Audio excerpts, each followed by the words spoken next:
मरचू जंगल से लकड़ियां काटकर बाजार में बेचने गया, लेकिन उसे लकड़ियों के अच्छे दाम नहीं मिले। इस पर मरचू ने कहा, अरे भैया, इतने कम पैसे, इन पैसों में तो 2 वक्त का खाना भी नहीं मिलेगा। आप मुझे बहुत ही कम पैसे देते हैं। मैं इतनी मेहनत से लकड़ियां काट कर आता हूँ, लेकिन उनके पैसे मुझे बहुत कम मिलते हैं। भैया, तुम्हारी लकड़ियां होती ही इतनी कमजोर हैं कि मैं इससे ज्यादा पैसे नहीं दे सकता। तुम्हारी लकड़ियों के बस इतने ही पैसे बनते हैं। अरे भैया, कुछ ज्यादा कर दो ना।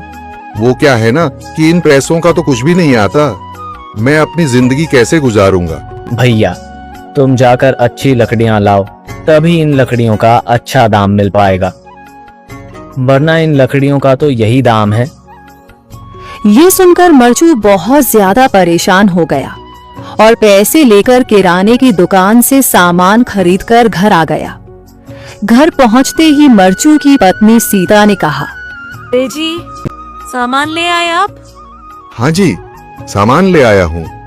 सीता के चेहरे पर खुशी छा जाती है, लेकिन जब उसने सामान देखा, जी, इसमें तो बहुत थोड़ा सामान है।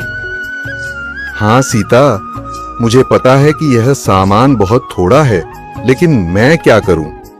मेरे पास जितने पैसे थे, मैं उतने का ही सामान लेकर आ गया हूँ। इस तरह हमारा गुजारा कैसे हो पाएगा जी? आपको तो पता ही है कि हम कितनी मुश्किलों से गुजारा करते हैं। हाँ हाँ, मुझे पता है, लेकिन मैं कर भी क्या सकता हूँ? मेरे पास इतने पैसे ही नहीं कि हम एक अच्छी जिंदगी गुजार सकें। इतनी मेहनत कर रहा हूँ, लेकिन फिर भी मेहनत का फल नहीं मिल रहा। इतनी मेहनत से अच्छी लकड़ी काट कर आता हूँ, लेकिन मुनासिब दाम नहीं मिलता। मैं तो बहुत परेशान हूँ। क्या करूं? कहाँ जाऊं? अरे जी, आप परेशान न हो, आप कोई और काम देख लें। मैंने कई बार काम तलाशने की कोशिश की, पर किसी ने भी मुझे काम नहीं दिया। ये सुनकर सीता भी काफी ज्यादा परेशान हो गई। मरचू से सीता की परेशानी नहीं देखी गई। उसने अपनी पत्नी सीता से कहा, मैं फिर से जंगल की ओर जा रहा हूँ। अरे जी, अभी मत जाइए ना, वैसे भी शाम हो रही है। आप कल चले जाइएगा, अभी मत जाइए। ठीक है, अगर तुम रोक रही हो तो मैं नहीं जाता। मैं कल चला जाऊंगा। इसके बाद मरचू गांव में घूमने के लिए चला गया। तभी उसे एक आदमी मिला और उसने कहा, कहाँ जा रहे हो भैया? और सुनाओ, क्या हाल चाल है? जिंदगी कैसे गुजर रही है? अरे भैया, तुम्हें तो पता है कि लकड़ियां काटकर कैसे गुजारा होता है। हाँ भैया, तुम सही कह रहे हो। और आसपास के जंगलों में अच्छी लकड़ियां भी नहीं है। इसके लिए तो जंगल के अंदर जाना पड़ेगा। पर जंगल के अंदर तो काफी सारे जंगली जानवर होंगे। मुझे बहुत डर लगता है भैया, मैं जंगल में कैसे जाऊंगा? हाँ भैया, जंगली जानवर तो होंगे, लेकिन अच्छी लकड़ियां तो वहीं से ही मिलेंगी। ये सुनकर मरचू बहुत ज्यादा परेशान हो गया, लेकिन वह आदमी बिल्कुल ठीक कह रहा था। जंगल के किनारे की सारी लकड़ियां कट चुकी थीं।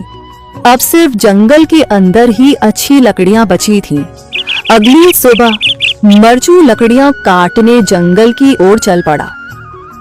जंगल में आने के बाद मरचू ने कहा, अरे, यहाँ पर तो लकड़ियां ही नहीं हैं। वो आदमी सही कह रहा था, लकड़ियों के लिए तो जंगल के अंदर ही जाना पड़ेगा। और जंगल के अंदर जाना क्या सही रहेगा?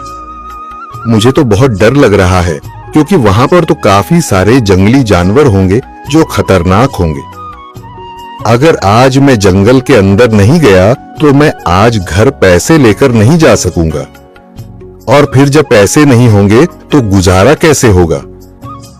मरचू जंगल के बाहर खड़ा सोचता ही रहा और फिर उसने सोचा, अरे, यहाँ पर भी कोई मजबूत पेड़ दिखाई नहीं दे रहा जिससे मैं लकड़ियां काटकर घर ले जा सकूं।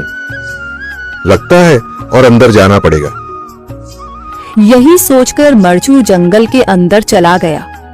अंदर जाने के बाद उसने इधर उधर पेड़ देखे, पर उसे कोई भी अच्छा पेड़ दिखाई नहीं दिया। यह सोचकर मरचू जंगल के और अंदर चला आया।